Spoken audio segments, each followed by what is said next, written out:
Hello friends, क्या हालचाल आप सबके। मिलते हैं हम लोग एक नए सेशन में। उस सेशन में हम लोग हिस्ट्री में बंदोबस्त व्यवस्था तक देख चुके थे और महलवादी व्यवस्था के बारे में आगे देखेंगे, वो हम नेक्स्ट सेशन में देखेंगे। लेकिन हम लोग इस सेशन में एक अलग कंसेप्ट के साथ आते हैं। हम लोग इसमें देखेंगे पॉलिटी से, मतलब राज व्यवस्था।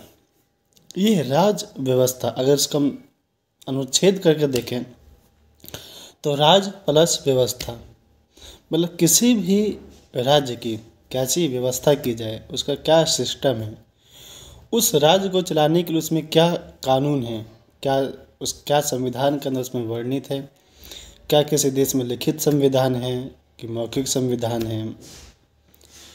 देखते हैं हम लोग एक नए सेशन में अपने राज व्यवस्था के बारे में अध्ययन शुरू करते हैं।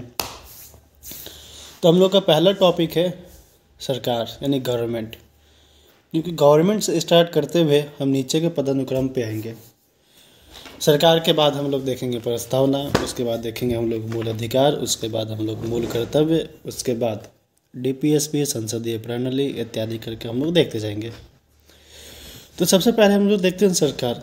सरकार जो है वो राज्य का एक मूर्त मतलब कंक्रीट रूप है,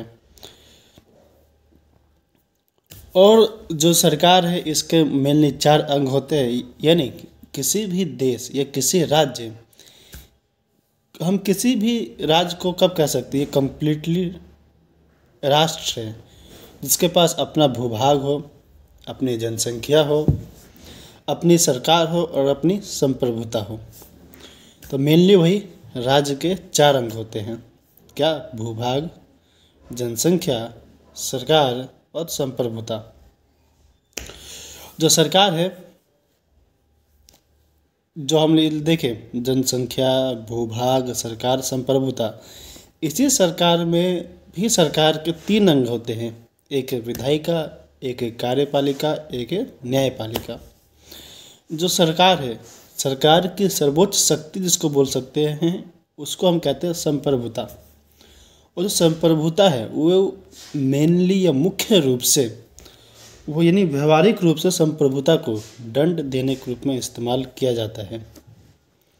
इसलिए बोला जाता है राज्य इन्हीं सरकार में पुलिस और सेना का निर्माण करती है। जैसे सपोज दैट फिलिस्तीन के पास आज तो राज्य नहीं बन सका क्योंकि उसका पास भूभाग है, जनसंख्या है, लेकिन उसकी कोई पुलिस या सेना व्यवस्था उसके पास उतनी नहीं है, सुदृढ़ नहीं है। संप्रभुता का एक आशय हम और देख सकते हैं। संप्रभुता का एक आशय है कि किसी भी उसके भौगोलिक क्षेत्र की सर्वोच्च शक्ति होती है।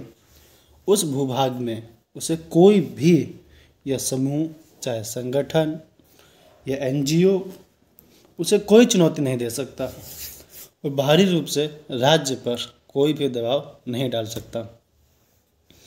ये समाज क्या है? सरकार के अंदर ही एक छोटा सा टॉपिक है समाज। ये समाज है क्या?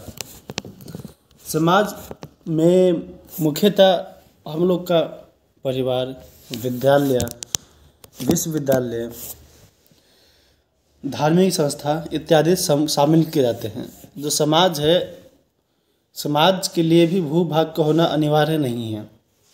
समाज का जो दायरा है वो सरकार से बहुत बड़ा होता है, अत्यधिक बड़ा, क्योंकि सरकार में कार्यपालिका, विधायिका और न्यायपालिका ही शामिल है। जबकि समाज के अंतर्गत किसान, छात्र, मजदूर, एनजीओ, पर्यावरण संगठन एक्सेट्रा शामिल हैं। लेकिन सरकार के पास संप्रभुता नहीं है, जबकि राज्य की मूल विशेषता ही संप्रभुता है। और हम लोग देखें तो विधायिका एक केंद्र स्तर पर भी होती है और राज्य स्तर पर भी होती है। जो केंद्र स्तर पर है वो राज्यसभा और लोकसभा, और जो राज्य स्तर पर है विधानसभा, विधान परिषद और विधानमंडल। विधानमंडल भी मुख्यतः 6 ही स्टेट में। आप लोग बताइएगा किस किस स्टेट में है। अगर आप लोग नहीं बताएंगे तो मैं कुछ समय बाद बता दूंगा। पहले मैं ये देखना चाहता हूँ आप लोग को पता है या नहीं कि विधानमंडल किस किस राज्य में है। कमेंट कीजिए। जो विधायिका है, विधायिका का मूल कार्य ही होता है विधि का निर्माण करना। और जो कार्यपालिका है, विधायिका द्वारा निर्मित किसी भी कानून का क्रियान्वयन करना या उसको लागू करना। इसके अतिरिक्त कार्यपालिका नीति का भी निर्माण करती है। कार्यपालिका मेनली दो स्तर पे होती है। पहला होता है अस्थाई नॉन परमानेंट, एक होता है स्थाई परमानेंट। अस्थाई में कौन होगा? जैसे हमारे देश के राष्ट्रपति, प्रधानमंत्री और मंत्रिपरिषद। तो उसी स्तर पर राज्य में भी मुख्यमंत्री, राज्यपाल और मंत्रिपरिषद अस्थाई में। और स्थायी कार्यपालिका की बात करें तो कैबिनेट सचिव, मुख्य सचिव, डीएम, एसपी। लोकतंत्र में अस्थायी कार्यपालिका का ज़्यादा महत्व है, क्योंकि अस्थायी जो कार्यपालिका है जनता द्वारा निर्वाचित होती है। और जो न्यायपालिका है, न्यायपालिका का मूल कार्य होता है विवादों का समाधान करना। न्यायपालिका उच्च न्यायालय, न्यायपालिका high court, supreme court, high court, district court. और न्यायपालिका भी गैर निर्वाचित संस्था है और न्यायपालिका को संविधान की रक्षा करने का भी उत्तरदायित्व दिया गया है तथा मूल अधिकारों की रक्षा भी न्यायपालिका ही करती है।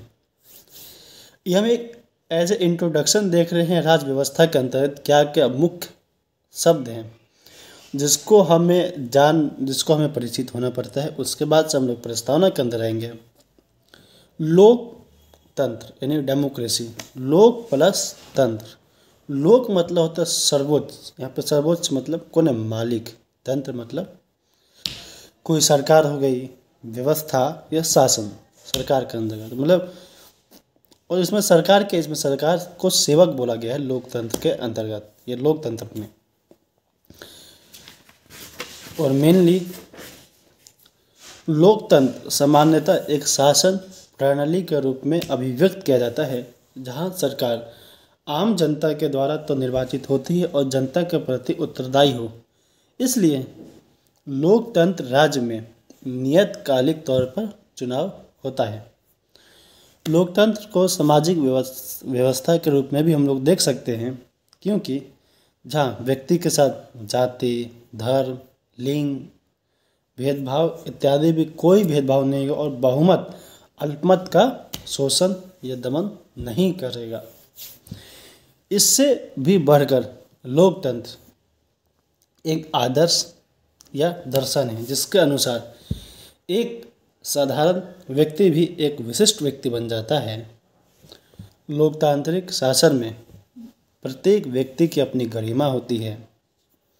लोकतंत्र व्यवस्था में व्यक्ति की गरिमा के महत्व का भी ध्यान रखा गया है।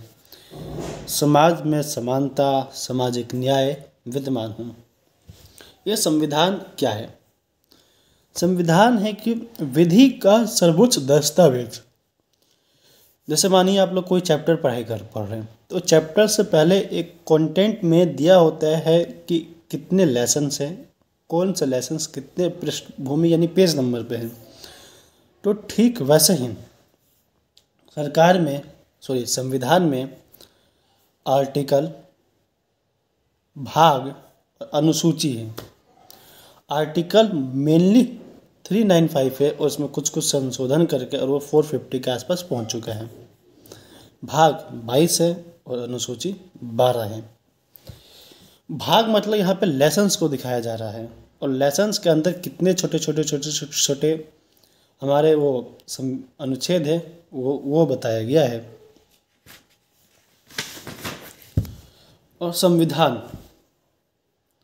संविधान भी एक संवैधानिक लॉ होता है और एक सामान्य विधि होता है। जो संवैधानिक लॉ यानी कॉन्स्टिट्यूशनल लॉ है उसमें अनुच्छेद यानी आर्टिकल, अनुसूची यानी शेड्यूल, भाग मतलब लेसन्स हमने बता दी। और सामान्य विधि में क्या हो गया? तो कोई भी कार्यपालिका द्वारा निर्मित विधि जैसे मोटर वाहन अधिनियम, घरेलू हिंसा अधिनियम, जनप्रतिनिधि अधिनियम इत्यादि। संविधान के द्वारा 3 अंगों की शक्तियों का उल्लेख किया जाता है। जिसमें विधायिका, कार्यपालिका और न्यायपालिका मौजूद है।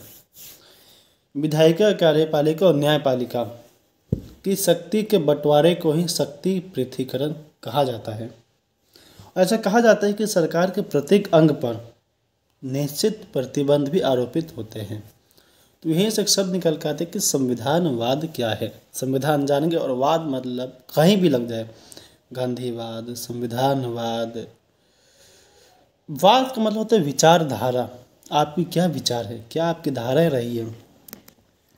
जब अमेरिकी संविधान बन रहा था तो जो अमेरिकी संविधान निर्माताएं थे उनके द्वारा संविधान के माध्यम से स्वतंत्रता, समानता, अधिकार, न्याय जैसे मूल विचारों को संरक्षित करने का प्रयास किया गया, जिससे इन्हें संरक्षित रखने हेतु सरकार की शक्तियों को सीमित और नियंत्रित करने का भी प्रयास किया गया। सरकार के शक्तियों पर अंकुश लगाने के लिए निम्नलिखित माध्यमों का सहारा लिया गया। पहला, शक्ति का पृथक्करण। दूसरा, विधि की सर्वोच्चता यानी संविधान की सर्वोच्चता। और तीसरा था मूल अधिकारों की रक्षा के लिए न्यायपालिका की स्वतंत्रता। इसलिए संविधानवाद सीमित शासन अथवा लोकतांत्रिक शासन का पर्याय है। यानी संविधान क्या सीमित शासन को बताता है। संविधानवाद को विधि के शासन के रूप में भी व्यक्त किया जा सकता है, जिसका अभिप्राय निम्नलिखित है। विधि की सर्वोच्चता, सभी व्यक्तियों के विधि की समानता, सभी व्यक्तियों के विधि के समक्ष समानता, व्यक्ति किसी पद, प्रतिष्ठा या संपत्ति अर्जित क्यों न किया हो इसके लिए एक समान विधि होगी। संविधानवाद को संवैधानिक सरकार के रूप में भी व्यक्त किया जा सकता है, क्योंकि संवैधानिक सरकार का आशय संविधान और विधि के सीमित सरकार से है। संविधानवाद किस मान्यताओं से पृथक है, ये हम लोग का लास्ट टॉपिक है। उसके बाद हम लोग कल भारतीय राज्य व्यवस्था के बारे में देखेंगे। संविधानवाद होना ही इस बात की गारंटी नहीं है कि वहाँ पे संविधान है। संविधान होना ही नहीं संविधानवाद की गारंटी देते। जैसे उत्तर कोरिया, चीन, अफगानिस्तान में तो संविधान है लेकिन संविधानवाद नहीं है। व्यक्ति का शासन और व्यक्ति की सर्वोच्चता जहाँ शासकों की इच्छा से नियंत्रित होता है। तानाशाही अथवा अधिनायकवादी शासनों के द्वारा बार बार संविधान को बदला जा सकता है। जैसे उदाहरण, ब्रिटेन में संविधान नहीं है लेकिन संविधानवाद है। उत्तर कोरिया में संविधान है, संविधानवाद नहीं है।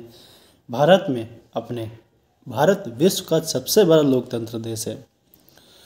140 करोड़ जनसंख्या होने के बाद और 90 करोड़ वोटर्स होने के बाद भी भारत एक सबसे सफल लोकतंत्र देश है और वो भी सबसे बड़ा है आज के दुनिया में। भारत में संविधान भी है और संविधानवाद भी है।